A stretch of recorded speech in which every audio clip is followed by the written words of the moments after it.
Okay, welcome, Drink with James, episode 119. I did have something I wanted to say. Oh, I'm not often one to do things online that people think are interesting, at least not anymore. Okay, so I didn't come up with this, but I saw this influencer. He was posting his, you know how you guys, you can share your post in your stories and they can tap on the center of it and go to the actual post. I saw someone the other day who, when they shared that post, the story, they zoomed in on it so it filled the entire screen. And then if you go to the sticker button and you type in tap here, there's an icon that's a circle that kind of pulses that says tap here that you can put right in the middle of the post. And so it gives you a full, your post that it is full screen, and it's got the tap here that's kind of blinking. It looks like an Instagram feature that everyone watching is like, why don't I have that? Why can't I do that? But it's just taking that post, try it. I did this the other day. I got a bunch of people asking me how to do it. I put it on my stories, but you can see it here. Try it out. I think it looks prettier than just sharing the post a lot of times. So there's not a lot of little content focused tips, but old dogs, new tricks. I can teach you all the things. I could teach you about, well, that's about it. I can teach you things about Instagram. I could teach you how to blow dry your hair more effectively, probably. I think those are really my sphere of influence doesn't extend beyond those two things. Influencer conference is Friday. We are amped. I don't even know if we'll have tickets left when this goes live, but if we do, lucky you. If you're thinking about coming and you have some reason you're not, send Tim an email. Tim is here to pitch you all week. Tim@Fohr.co. Send him a note, say, Tim, pitch me on the influencer conference. Pitch me why I should go, and he is going to send a custom, impassioned pitch back to you on why you should be in attendance. This is 1 week only. If you see this video and it's past October 12th, 2018, your time has passed, the conference has come and gone, you've lost your chance for Tim's special custom pitch.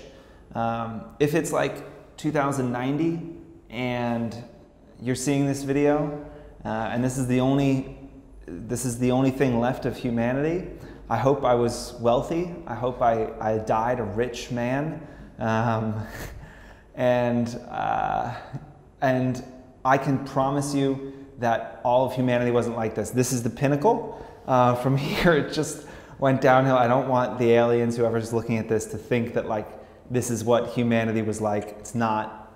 But I don't know where I'm going with this. Anyway, let's get into the questions, okay?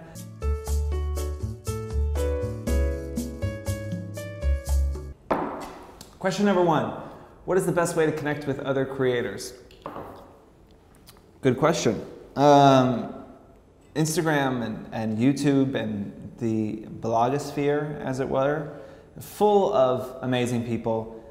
Y'all should be working together more frequently, especially if you're at similar levels, especially if you have an audience that you think would be into the other person, but you feel like maybe they don't follow each other.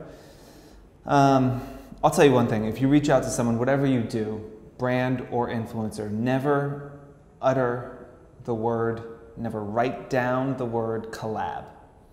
If you ever tell someone you want to collab, yo, let's collab, it'd be great to collab, that is an immediate hard pass. So first, let's just say what you shouldn't do. Don't say collab.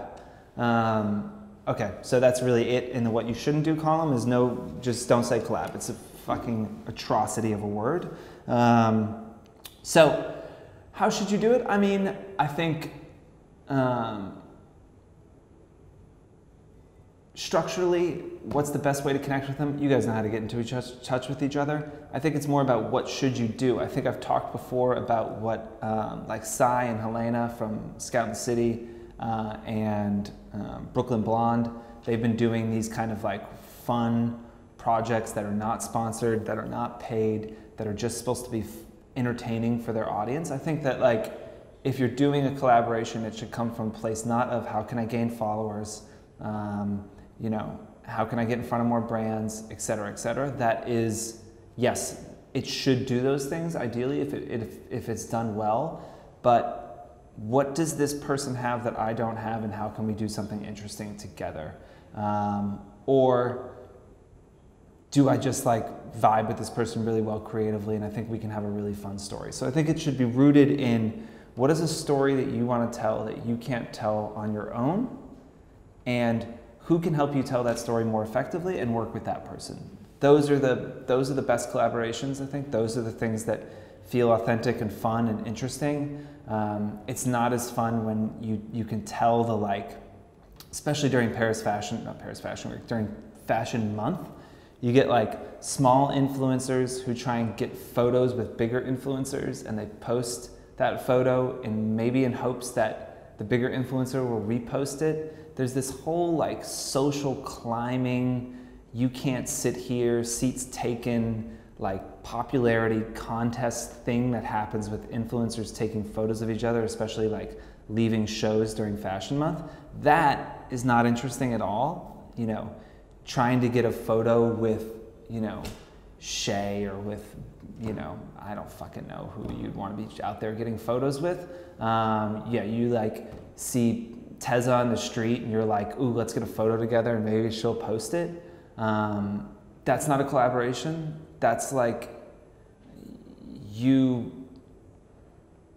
what is that? That's just not interesting. I think I see all the time, I see influencers posting photos together and I'm like, I know you talk shit on each other. Like, I know one of you does not like the other person. You're just doing this hoping that they will repost it so that you can get followers. But like, I had drinks with you last week. You were talking shit on this person for like 30 minutes and now you're like smiling, being like, ran into my fave outside of Celine. It's like, that's not a collaboration, okay? That is sad.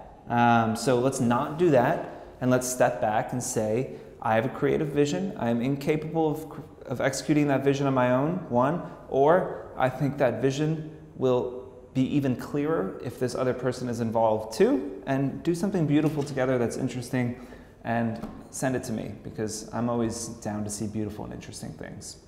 Yeah, when you're targeting these people to reach out to, you want to look to someone who's about your size, maybe a little bigger, maybe a little smaller in terms of follower size. Don't put a big influencer in a position of having to say no to you, because it will feel predatory. It will feel like you grab them outside of a show because you see all the street style photographers and you're hoping that they'll take a photo of the two of you together and that'll get on Vogue.com, and then she'll have to post it as well and you'll get more followers because she'll tag you.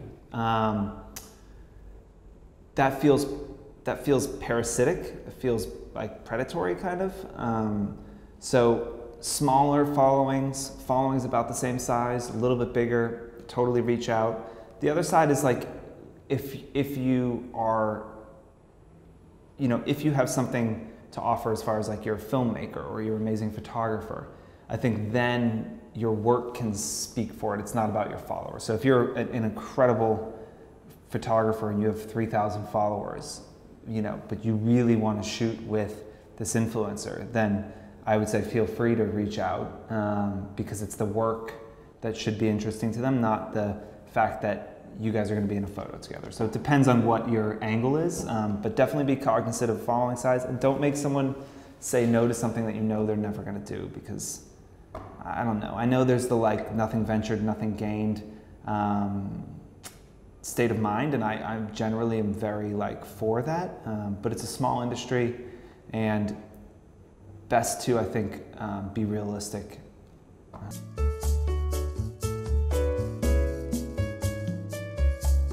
Question number 2, how can I deal with harassment and bullying in a professional way? Hate I think we've talked a little bit about this before, but like the byproduct of having a following is having people that don't like you very much.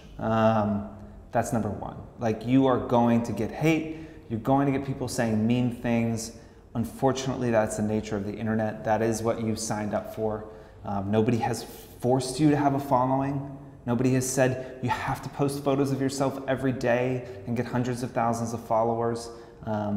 The side effect of being in the public eye is that sometimes the public eye doesn't think you're so great, and sometimes they want to say that. And I understand it sucks when people are mean on the internet.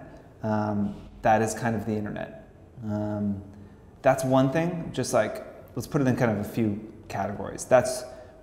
We'll answer that. What do I do when people are just being shitty or say just a mean thing? Harassment is a different thing. If people are harassing you, the platforms have gotten better and better about taking these things very seriously. Report them, go through the official channels to report them. Generally, these things get shut down. Reach out to Instagram, reach out to Twitter, wherever this is happening, and try and deal with it in official capacity, because harassment is different than someone being mean to you and saying, hey, you don't look so good in that, or, you know, I think you look ugly, or I hate you. So harassment, deal with it officially. I wouldn't poke the bear. I wouldn't engage. Just try and get them off the platform. Again, Instagram, Twitter have gotten much, much better about that because they have come under so much heat for allowing it for so long and kind of turning a blind eye. So we've got the category of someone being mean to you, right? You've got one where they're just like, someone is just saying a shitty thing to you. So they're saying something shitty about the way you look. They're saying something shitty about whatever, something bigoted, something sexist, like that stuff sucks. And there is absolutely no basis for it whatsoever. I wouldn't sick your following on them. I wouldn't start a big fight with them. I would just block them, report it as harassment as well. Just go through the official thing, the official Instagram, what do I want to say, channels to deal with that. But don't turn it into a huge fight and turn your following against them. You then just give that person your platform. You know, you've just handed your platform over to someone for free. For what reason? To say like, fuck you, you shouldn't say this? Like, I don't see how that's a win for you. I think you have then taken someone who said something hurtful and given them the platform that they wanted in the first place, which is a lot of attention. So I don't think when influencers go after people in that way, I don't think the person they go after is like sitting at home being like, oh my gosh, I feel so bad for doing this. I think they're laughing because I think that was the whole point. That is what trolling is. Trolling is saying ridiculous shit that is completely not based in any sort of reality to get someone to respond. That's it. So like, if you respond, you've just done the exact thing that they want. Block them, delete the comment, move on, don't engage. Now, other side, what if someone says to you, hey,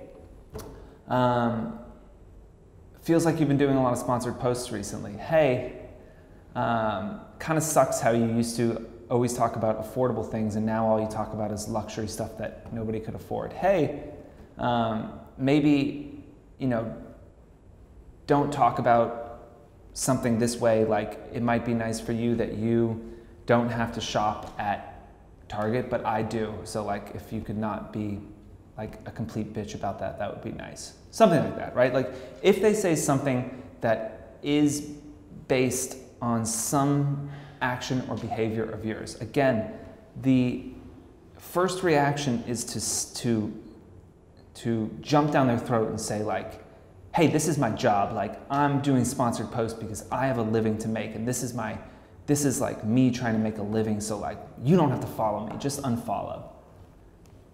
Again, I would step back, understand that you cannot win arguments. If somebody is saying something like that, I think the best thing to do is say, hey, thank you so much for the feedback. I totally hear you. You know, this is the way I make money, and I try and do sponsored posts that are going to be, you know, that I think my audience would be interested in. Totally happy to have a conversation on email if you feel like I've been doing posts that aren't in line with what you're interested in your life.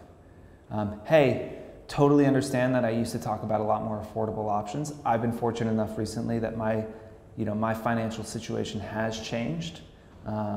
And I am able to afford things that are more expensive. But you're right, I shouldn't completely forget about why you guys came here in the first place, and I should include more affordable options. Like, you can shut down criticism very quickly by just listening to it and looking at yourself and saying, like, what if they're not wrong? Maybe they are saying this thing in a way that hurt my feelings initially, and we're animals, right? Like, we are just reptiles, and like when somebody punches, you want to punch back. But if you can just wait a couple minutes and step back and say, okay, sure, they said this thing that in a way that was hurtful, and there was a better way to do it, but what if instead of attacking them for giving their honest opinion, I engaged them and asked them a question and listened. This is not dissimilar to what, how I ended up meeting Valerie from a few episodes back. She had a criticism of me. I listened, and I didn't say, you got it wrong, you interpreted it wrong, that's not what I meant. I said, you're totally right, that was off, that was not the right way to say things, I'd love to talk more about it. I've learned so much from her and from the other people who were commenting on that post by just stepping back and listening. So don't engage the trolls, but if your audience is saying, I don't agree with what you're doing anymore, or I don't recognize this Instagram anymore, or I'm not finding it valuable, and you attack them instead of engaging them, I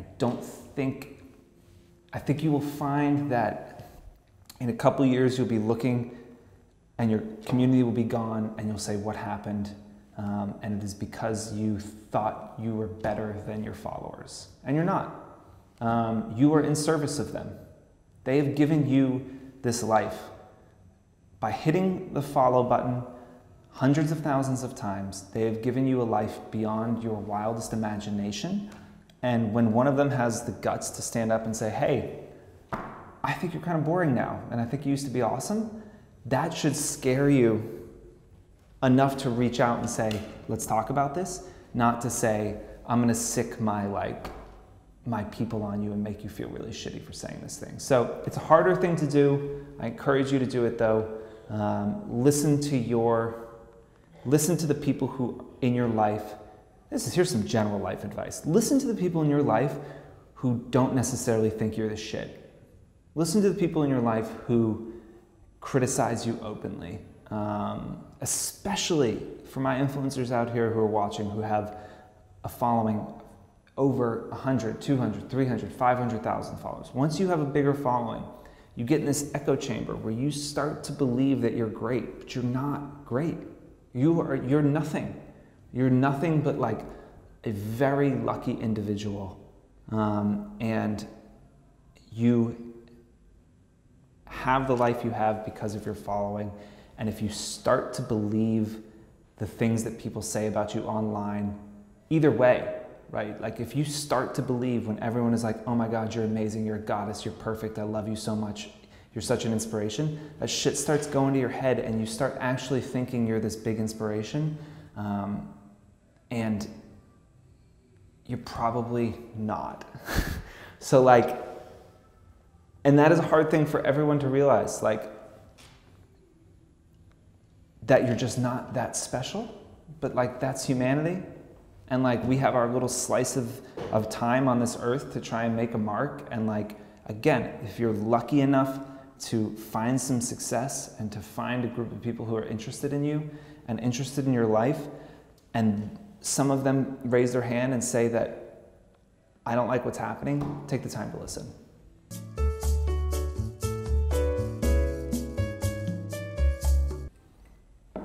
You always say we need to increase our engagement. How can we do this? Every successful business finds that success by trial and error, by experimentation. And I think what gets frustrating in the influencer space is there is a lack of interest in experimenting, there is a lack of interest in testing things, and there's a lack of interest in data-driven growth. So I think if you're frustrated with your low engagement levels, try something different. Try a new kind of post, try a new way of talking to people, try a new posting schedule, whatever it might be. Try new things and track how they do. You know, on average, I get 6 to 8,000 people seeing my posts. I've got 22,000 followers, 6 to 8,000 people on an average post see it. Now, the freshman class post I did with Sarah Jessica and Oscar, where I wrote the whole thing about why we're doing Fohr freshman class, that has 76,000 impressions. So 3 times my following saw it. Now, that is probably not replicable, but if I was looking at it saying, how do I increase engagement? I would probably write more. It seems like the posts where I write a lot and I have something actually meaningful to say do a lot better for me and for my audience. So I would do that. I wouldn't have learned that if I didn't write a post with a caption this long. Again, you're not always going to have these big moments and these big things to say, but it always frustrates me when I speak to influencers who are like, I've been doing this for a year or 2 years or 5 years and I don't know what's happening, and you go to their feed and you cannot see any experimentation happening. You can't see them trying anything new. And it's like, how are you going to unlock what is going to take you to the next level if you just do the same thing over and over and over and over again? And if you look at this as a business that's going to go on for years, even if you say, okay, I'm going to look at the next 2 years of my Instagram, 1 week of that is one 100. What's 1/104th? It's less than 1%. So if you look at the next 2 years and you take 1 week and you say, I'm going to do something drastically different this week, that is like 0.9% of the next 2 years of your content, which is to say, it doesn't mean anything. And like the things you do with 1 week of your feed have no lasting effect over 2 years of that feed. But if you learn something in that week, if you learn something that works or you learn something that doesn't work, that is massively valuable over the next 2 years. If you can figure out in a week of fairly significant experimentation that you can get 10% more reach on your posts if you do this thing, and then you extrapolate that 10% reach out over the course of 2 years, the change is enormous. Enormous. You're talking magnitudes more people that are going to be seeing your posts, more and more people that are going to be following. Like, it would make an enormous difference. That's if you could go from 10,000 people seeing your post to 11,000 people.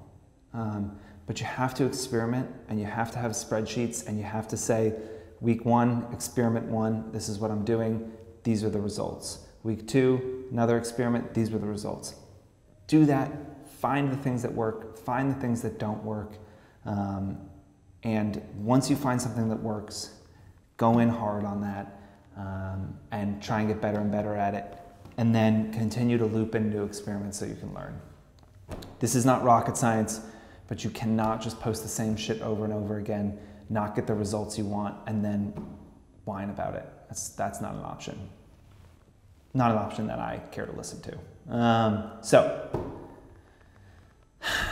I felt like I didn't have a lot to say, and then, like magic, a bunch of shit came out. So I hope you enjoyed it. I'm gonna go now. Cheers.